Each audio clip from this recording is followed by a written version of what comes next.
का महीना बाबा की कृपा है। कल इन्वेस्टर समिट इंदौर संपन्न करने के बाद लगभग 425 करोड़ के अलग अलग कामों का लोकार्पण करने के बाद आज प्रातः भस्मारती में बाबा का आशीर्वाद है। मुझे नहीं मालूम कि भस्मारती में बाबा ने ये जो कृपा की ये अद्भुत है। हमारे लिए सौभाग्य की बात है। यशस्वी प्रधानमंत्री के नेतृत्व में जिस प्रकार से देश आगे बढ़ रहा है, मध्य प्रदेश भी कदम से कदम मिलाकर अपने राज्य की बेहतरी के लिए नागरिकों के, युवाओं के रोजगार का अवसर उपलब्ध कराने की दृष्टि से समृद्धि के मार्ग पर निवेशकों को आकर्षित करने के लिए लगातार आगे बढ़ रहा है। आज रात को मैं दिल्ली निकल के कल स्पेन और दुबई की यात्रा पर रहने वाला हूँ। लगभग 20 तारीख को वापस लौटूँगा। हमने प्रयास किया कि राज्य में सभी प्रकार की समृद्धि आए और सभी क्षेत्रों में समान रूप से अवसर मिले। युवाओं को उनके स्कूल एजुकेशन में, कॉलेज एजुकेशन में सभी प्रकार के कोर्स पढ़ने को मिले, सभी प्रकार के साधन सुविधाएं दें, धार्मिक पर्यटन की सभी सुविधा जुटाए। इसलिए कावड़ यात्रियों की सुविधा से लगा करके दर्शनार्थियों की सुविधा तक सारे प्रबंधन पूरे प्रदेश के सभी देवस्थानों पर हमारी सरकार के द्वारा जारी किए गए हैं। आने वाले मस्त की तैयारी भी हमने उसी वृहद पैमाने पे की है।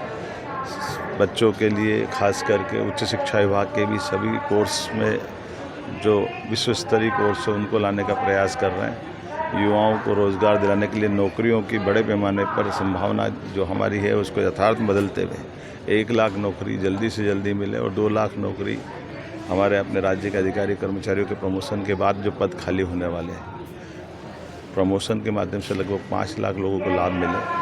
सारे प्रयासों में बाबा से आशीर्वाद लिया। निश्चित रूप से हमारी सरकार समर्थ होगी। माननीय प्रधानमंत्री के सहयोग और बाबा महाकाल के आशीर्वाद से निश्चित रूप से सर्वजन हिताय सबके काम पूरे होंगे। श्रद्धालुओं से भी बातचीत करी। देखिए, अपने नगर में अगर कोई श्रद्धालु आ रहे हैं, हम दर्शन कर रहे हैं, वो भी दर्शन कर रहे हैं।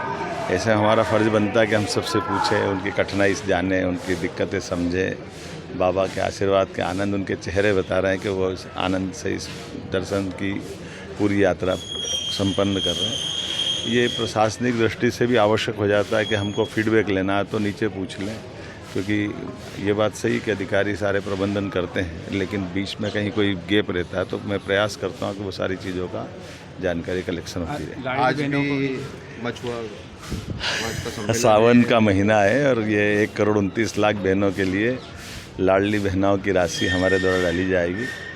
मैं इसके लिए कमिटेड हूँ। मैं मान के चलता हूँ कि हमने जो चुनाव पहले जो वादा किया था उसी सिलसिले में हमारी सरकार लगातार प्रतिबद्ध है। हर वर्ग के लिए किसी वर्ग को नहीं छोड़ रही है। इसमें लाडली बहनों की तो बात ही अलग है। 1250 रुपये महीना उनके जो मिल रहे हैं वो तो मिलेंगे ही सही। इसी वर्ष अगस्त माह में रक्षाबंधन के पहले 250 रुपया उनको अलग से रक्षाबंधन के दिए जाएंगे, अर्थात अगस्त में 1500 मिलेंगे। और भाई दूज के बाद से नवंबर से उनको 1500 रुपये महीने की राशि देने का हमारा संकल्प पूरा होगा। धीरे धीरे करके हम 3000 तक उनकी राशि पहुंचाएंगे। लेकिन केवल राशि नहीं, हमारे राज्य में आरक्षण बहनों का बढ़ा करके 35% शासकीय नौकरी में दिया गया है। 33% लोकसभा विधानसभा में माननीय प्रधानमंत्री के आशीर्वाद से हम आरक्षण देने की, उनकी सीटें बढ़ाने के प्रयास में लगे हुए हैं। उसी के साथ साथ अलग अलग योजनाओं के माध्यम से कई और आगे बढ़ाकर, जैसे 5000 रुपये तक का उनको इंसेंटिव जो हमारी लेबर इंडस्ट्रियाँ हैं, खास करके इंडस्ट्रियों में लेबर को जो देने का हमारा संकल्प है, वो सब पूरा परमात्मा करेंगे। Thank you so much sir.